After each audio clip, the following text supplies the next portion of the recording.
घटना आहे मयत कल्लू रूपा रेड्डी यांची। तेलंगणातील नलगोंडा जिल्ह्यातील कोडम्मपल्ली परिसरात त्या राहत होत्या आणि नागार्जुन पब्लिक स्कूलमध्ये प्राचार्य म्हणून काम करत होत्या। शाळेतील विद्यार्थ्यांशी त्यांचा रोजचा संपर्क असायचा। शिस्त, अभ्यास आणि विद्यार्थ्यांच्या वागण्याकडे त्यांचं लक्ष असायचं। त्यांचे पती राजेंद्र रेड्डी हे कामानिमित्त हैदराबाद मध्ये गेले होते, त्यामुळे त्या रात्री रूपा रेड्डी घरात एकट्याच होत्या। हीच बाब पुढे या संपूर्ण प्रकरणात अत्यंत महत्त्वाची ठरणार होती, कारण घरात त्या एकट्याच असल्याची माहिती कोणाला होती आणि त्या रात्री घराच्या आसपास कोण फिरत होतं याचा शोध सुरू झाला। रूपा रेड्डी यांच्या घरात शाळेच्या फीमधून आलेली रोकड ठेवली जात होती। काही दिवसांपूर्वी शाळेत शिकणाऱ्या 2 विद्यार्थ्यांच्या बॅगेत रोख रक्कम आणि मोबाईल सापडला होता। त्यानंतर रूपा रेड्डी यांनी त्या विद्यार्थ्यांना जाब विचारला आणि त्यांच्या पालकांनाही याची माहिती दिली। विद्यार्थ्यांना पालकांचा ओरडा मिळाला। त्या घटनेनंतर रूपा रेड्डी यांच्याविषयी त्यांच्या मनात नाराजी निर्माण झाली। मात्र ही नाराजी पुढे इतक्या भयावह वळणावर जाईल याची कल्पना कोणालाही नव्हती। दोन्ही विद्यार्थ्यांनी रूपा रेड्डी यांच्या घराची पाहणी केली। घराचा परिसर एजा करण्याचे मार्ग आणि कोणत्या वेळी घरात कोण असतं याची माहिती त्यांनी घेतली। आपली ओळख पटू नये म्हणून हातमोजे आणि चेहरा झाकण्यासाठी वस्तूची व्यवस्था करण्यात आली आणि मग आला तो दिवस 11 ऑगस्टची संध्याकाळ। दोन्ही विद्यार्थी रूपा रेड्डी यांच्या घराजवळ पोहोचले। त्यापैकी एकानं घरात प्रवेश केला तर दुसरा बाहेर लक्ष ठेवून होता। घरात प्रवेश केल्यानंतर बेडरूममध्ये ठेवलेली रोकड घेण्याचा प्रयत्न सुरू झाला। त्या क्षणी घरात एकट्या असलेल्या रूपा रेड्डी यांना घरात काहीतरी हालचाल जाणवली। त्या बाहेर आल्या आणि त्यांना घरात आलेल्या व्यक्तीचा चेहरा दिसला। आता सगळं काही बदललं होतं, कारण चोरी करून शांतपणे बाहेर पडण्याचा प्लॅन धोक्यात आला होता। इथपर्यंत उद्देश फक्त पैसे घेऊन निघून जाण्याचा होता, पण आता भीती निर्माण झाली होती। जर रूपा रेड्डी यांनी त्या व्यक्तीला ओळखलं तर दुसऱ्या दिवशी शाळेत सगळं उघड होणार होतं। पोलिसांपर्यंत प्रकरण पोहोचणार होतं आणि याच भीतीतून एका चुकीच्या निर्णयानं आणखी एक भयानक रूप घेतलं। रूपा रेड्डी यांच्यावर चाकूने हल्ला करण्यात आला। 1-2 वार नव्हे तर त्यांच्या शरीरावर तब्बल 27 वार करण्यात आले। काही क्षणातच घरातील शांतता रक्तानं माखली। त्यानंतर घरातील रोकड आणि रूपा रेड्डी यांचा मोबाईल घेऊन दोन्ही विद्यार्थी तिथून निघून गेले। त्या रात्री मात्र रूपा रेड्डी यांच्या घरातून कोणताही प्रतिसाद मिळत नव्हता। त्यांचे पती हैदराबादमध्ये असल्यामुळे त्यांनी फोन करण्याचा प्रयत्न केला, फोन उचलला जात नव्हता।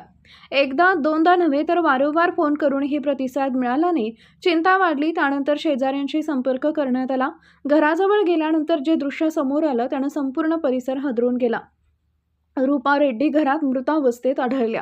त्यांच्या शरीरावर अनेक जखमा होत्या। घरातून रोकड आणि त्यांचा मोबाईल गायब होता। पोलिसांना माहिती देण्यात आली आणि तपासाची चक्र वेगानं फिरू लागली।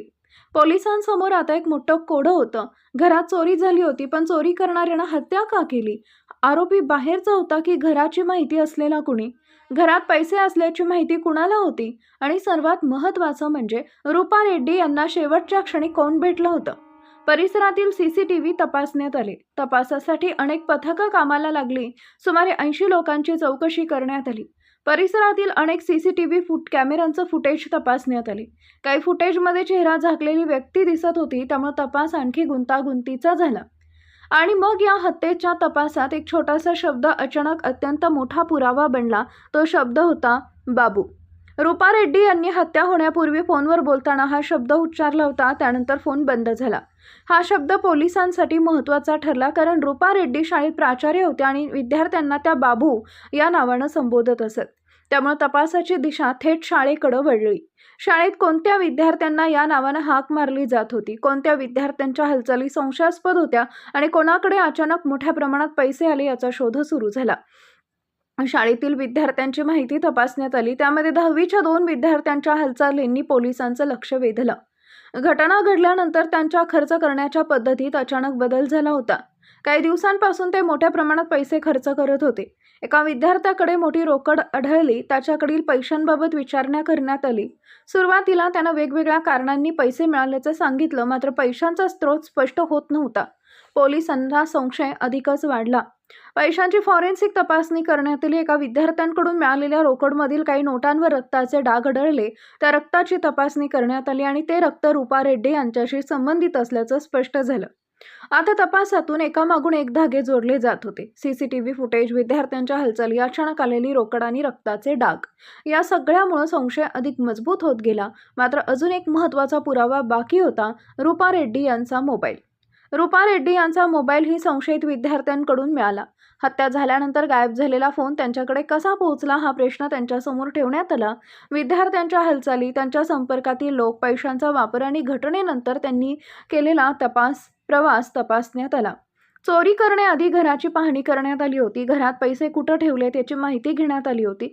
सगळं नियोजन करूनच त्या रात्री घरात प्रवेश करण्यात आला होता. आता प्रश्न होता, एवढ्या लहान वयाच्या विद्यार्थ्यांना एवढ्या पैशांची गरज का होती? मुख्य संशयिताला दारूची सवय होती आणि त्याला दुचाकी घेण्याची इच्छा होती. त्याला पटकन पैसे मिळवायचे होते. पैसे मिळवण्याच्या उद्देशानं गोव्यालाही जाण्याचा प्रयत्न करण्यात आला.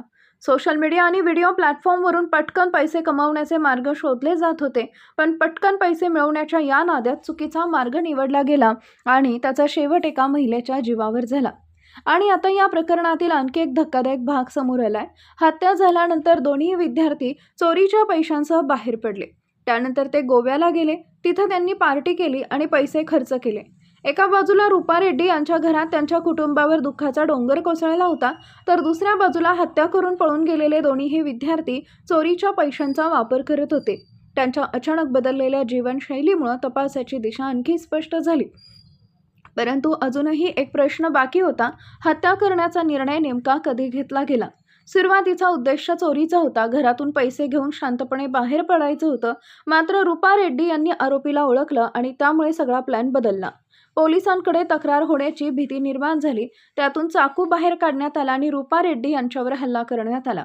चोरी लपवण्यासाठी एका क्षणात हत्येचा निर्णय झाला आणि त्या निर्णयानं एका कुटुंबाचं आयुष्य कायमचं बदलून टाकलं. तपासात रोकड, मोबाईल आणि हत्येशी संबंधित वस्तू जप्त करण्यात आल्या. चाकू, हातमोजे, मास्क आणि कपड्यांचाही तपास करण्यात आला. आरोपींनी पुरावे लपवण्याचा प्रयत्न केला, मात्र गुन्हा कितीही नियोजनबद्ध असला तरी काही ना काही पुरावा मागे राहतो. इथं एक शब्द, बाबू. एक सीसीटीव्ही फुटेज, अचानक वाढलेला खर्च, रक्तांचे डाग असलेली रोकड आणि गायब झालेला मोबाईल. या सगळ्या गोष्टी एकमेकांना जोडत गेल्या आणि पोलिसांसमोर दोन संशयितांची ओळख स्पष्ट झाली. आता या दोन्ही विद्यार्थ्यांकडे कसून चौकशी करण्यात आली. सुरुवातीला वेगवेगळी कारणं सांगण्यात आली, पण पुरावे समोर आल्यानंतर चौकशीची दिशा बदलली. अखेर दोन्ही विद्यार्थ्यांनी रूपा रेड्डी यांच्या हत्येत आपला सहभाग कबूल केला. हे दोघेही 16 वर्षाचे होते, त्यामुळे त्यांच्यावर बालन्याय व्यवस्थेअंतर्गत पुढील कारवाई करण्यात आली. म्हणजे या संपूर्ण प्रकरणात आरोपी म्हणून समोर आलेली नावं मोठ्या गुन्हेगारी जगतातली नव्हती. ती त्याच शाळेत शिकणाऱ्या 10वीच्या विद्यार्थ्यांची होती.